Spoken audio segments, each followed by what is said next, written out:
Now, like I said, I wouldn't recommend stacking more than 2 things for the first cycle, and diet is going to be the most critical thing you can do while running a cycle of anything. Your diet and workout routine should be locked in before adding any kind of PED.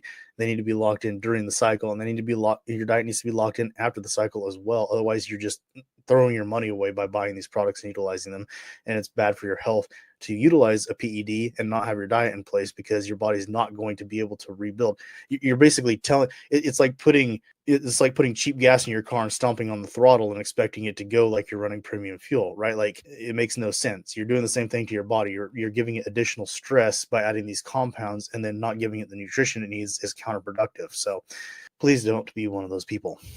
All right. So in an intermediate SARM cycle, so this would be for somebody who's already got prior experience with the SARMs. If you're an advanced user of steroids, I wouldn't say just hop onto an advanced cycle of SARMs. It's completely different stuff. So RAD-140 is going to be kind of the backbone for most intermediate cycles. That could also be interchanged with LGD-4033.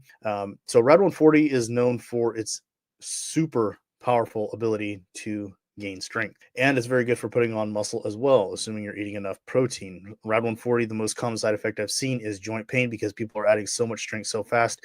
They're setting new PRs a couple of times a week in the gym on a cycle of the stuff. It's absolutely amazing. But once again, your diet is critical. If you're not eating enough protein, you're not going to be gaining the muscle mass, which is why most people take it in the first place. YK-11 is listed here under an intermediate SARM cycle. In my opinion, it's more of an advanced SARM. But once again, intermediate, you could stack 2 or 3 of these compounds together and see some pretty good benefits. YK-11 at a dosage of 5 to 10 milligrams per day for 6 to 8 weeks is going to be plenty. So RAD-140 for 8 to 10 weeks, YK-11 for 6 to 8 weeks.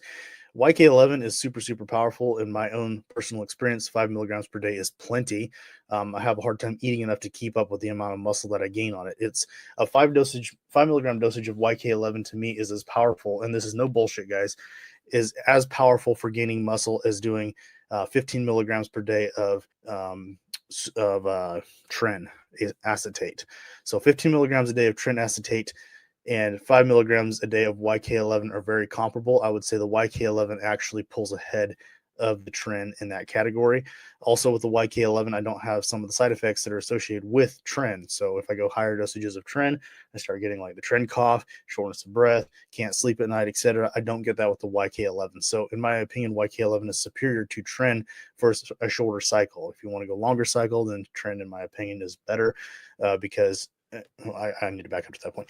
Tren would be better for a longer cycle because you could run it at a low dose injectable and potentially have fewer health risks associated with organ health.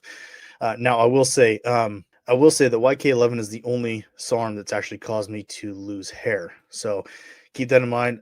I don't prefer using it because of that. I like to keep my hair. Also, it's important to notice that YK-11 and Trenbolone are chemically, the structure of them is very, very similar. So YK-11 and tren have been compared in a number of blog articles that have legitimate theses to them. Whereas they are virtually the same compound in many ways. They are not the same, but they are very, very close to being the same compound. YK-11 has a more profound effect on myostatin inhibition, and therefore is more powerful in building more muscle than what tren would be able to do, because myostatin is a primary inhibiting factor in muscle growth over time, especially if you already have a significant amount of muscle mass. Myostatin is going to be more of a factor in preventing muscle growth. So taking YK-11 could theoretically put you beyond what YK or what tren could do for overall muscle mass. So keep that in mind.